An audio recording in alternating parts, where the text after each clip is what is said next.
নমস্কার বন্ধুরা, বাংলা বার্তায় আপনাদের স্বাগত।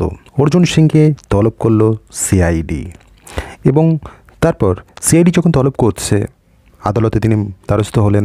তারপর তাকে রক্ষা কবচ দেওয়া হলো এবং সেই রক্ষা কবচ নিয়ে তিনি সিআইডি দপ্তরে হাজিরা দিতে যাচ্ছেন এবং হাজিরা দিতে যাবার আগেই তিনি একটা বিস্ফোরক দাবি করে বসেন। কি সেইটা?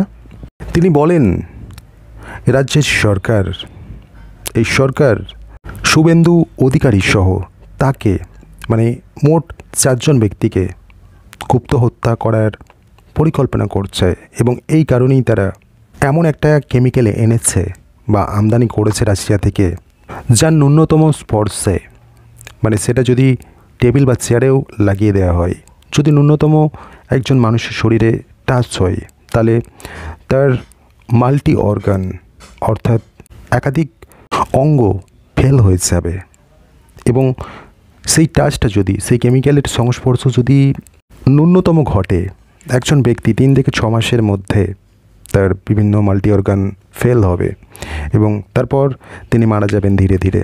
তো এমন একটা কেমিক্যাল স্মাগল করে আনা হয়েছে রাশিয়া থেকে এবং আমাদেরকে মারার পরিকল্পনা করছে। তো এই ইনভেস্টিগেশনের নামে ডেকে পাঠিয়ে এমনটাই দাবি করছে অর্জুন সিং।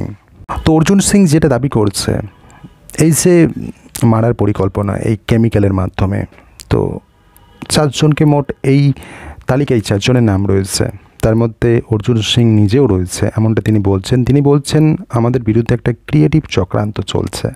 তো একটা ঘটনা, মানে ঘটনাটা ঘটেছে 4 বছর আগে, সেটার জন্য আবার দোষী হয়ে গেলাম। তো এটা কেন হচ্ছে এমনটাই বলছে অর্জুন সিং। তো এই যে অর্জুন সিং দাবি করছে যে রাশিয়া থেকে কেমিক্যাল স্মাগল করা হয়েছে, গুপ্ত পথে রাশিয়া থেকে কেমিক্যাল আনা হয়েছে এবং যার ন্যূনতম সংস্পর্শে একটুখানি যদি বিন্দুমাত্র মানুষের শরীরে স্পর্শ হয়, সেই ব্যক্তির বিভিন্ন অঙ্গ ধাপে ধাপে কাজ করা বন্ধ করে দেবে এবং সেই ব্যক্তি 3 থেকে 6 মাসের মধ্যে মারা যাবে। তো আমরা জানি রাশিয়ার বিরুদ্ধে একটা সময় গুপ্ত হত্যার অভিযোগ ওঠে এবং যে ব্যক্তিকে হত্যা করা হয়েছিল তিনি একজন গোয়েন্দাকর্তা, রাশিয়ার আলেকজান্ডার লিলভেনেনকো নামে একজন রুশ গোয়েন্দা ও আধিকারিক। পুতিনের তীব্রতর বিরোধী ছিল। কার্যত একটা সময় তিনি 2000 সালে তিনি রাশিয়া ছেড়ে ব্রিটেনে চলে যান এবং 2006 সালে একটি কেমিক্যাল যেটার নাম হলো পোলোনিয়াম 210 এই নামের একটা অতি তেজস্ক্রিয় মৌল গোপনভাবে এই গোয়েন্দার কর্তার শরীরে প্রবেশ করিয়ে দেয় রুশ গোয়েন্দা সংস্থা কেজিবি। এই ঘটনাটা ঘটার 22 দিনের মাথায় ওই ব্যক্তি মারা যায়।